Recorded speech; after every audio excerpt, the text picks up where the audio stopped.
சரணாலயம், இயேசுவின் திருவடி சரணாலயம், சரணாலயம், சரணாலயம். இயேசுவின் திருவடி சரணாலயம், இயேசுவின் திருவடி சரணாலயம்.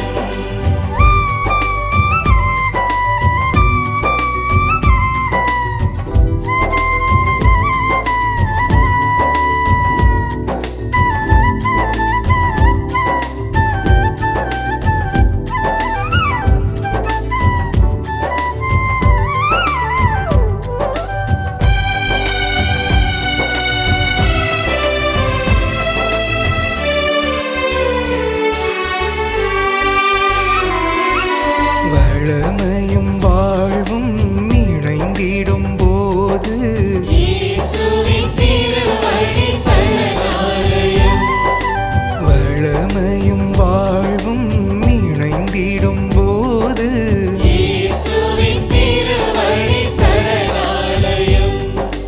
மகிழ்வினை நிறைவாய் மனங்களில் பொழியும், இயேசுவின் திருவடி சரணாலயம், மகிழ்வினை நிறைவாய் மனங்களில் பொழியும். இயேசுவின் திருவடி சரணாலயம், சரணாலயம், சரணாலயம். இயேசுவின் திருவடி சரணாலயம், இயேசுவின் திருவடி சரணாலயம், இயேசுவின் திருவடி சரணாலயம், இயேசுவின் திருவடி சரணாலயம். அன்பிற்கினியவர்களே, இந்த ஜூன் மாதத்தின் 2ஆம் வாரத்தில் இதய பாமாலை நிகழ்ச்சிக்கு உங்களை மீண்டும் வரவேற்கின்றோம். சரணடையும் இதயம் என்ற தலைப்பில் இன்று நாம் சிந்திக்க இருக்கின்றோம். வாழ்க்கையில சில நேரம் நாம சோர்ந்து போறோம். எவ்வளவு பேர் நம்ம சுற்றி இருந்தாலும் நம்முடைய உள்ளம் வெறுமையா தான் இருக்குது. அப்படிப்பட்ட நேரங்களில் மனிதன் தேடுவது ஒரு பாதுகாப்பான இடம். அதுதான் இயேசுவின் திருவடி, அதுதான் அந்த சரணாலயம். ஆமா, இயேசுவின் அன்பு நம்முடைய தகுதியை பார்த்து வருவதில்லை.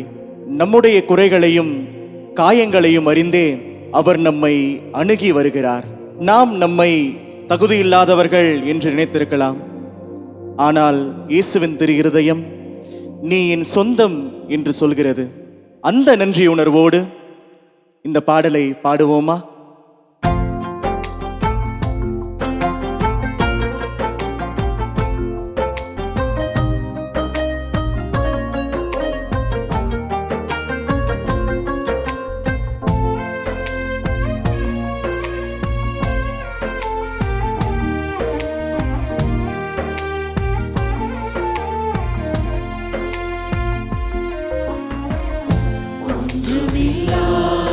ஒன்றுமில்லாமலே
நேரத்தில் நாம் உணர ஆரம்பிக்கிறோம், நம்மளுடைய வாழ்க்கை, நம்மளுடைய சுவாசம், நம்மளுடைய திறமைகள் எல்லாமே இறைவன் நமக்கு கொடுத்த கொடை அப்படின்னு.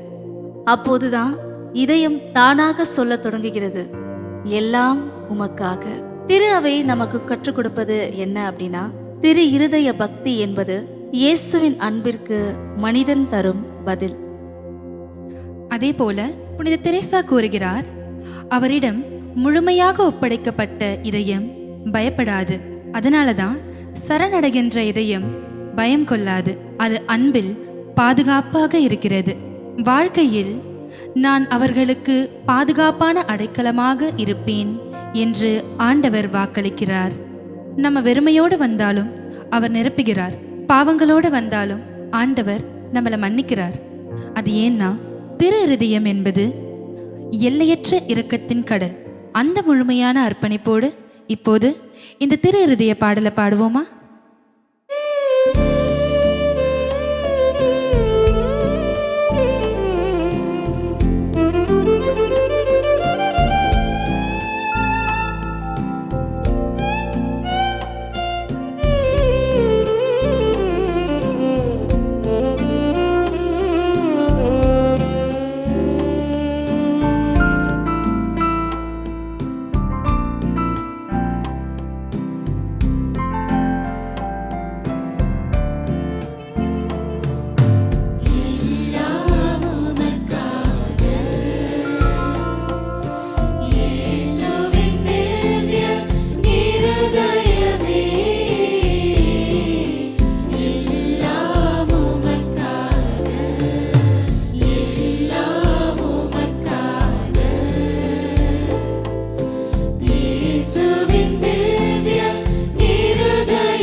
இறையேசுவில் அன்பு நெஞ்சங்களே, இன்றைய நாள் ஒரு அழகான உண்மையை நமக்கு நினைவூட்டுகிறது.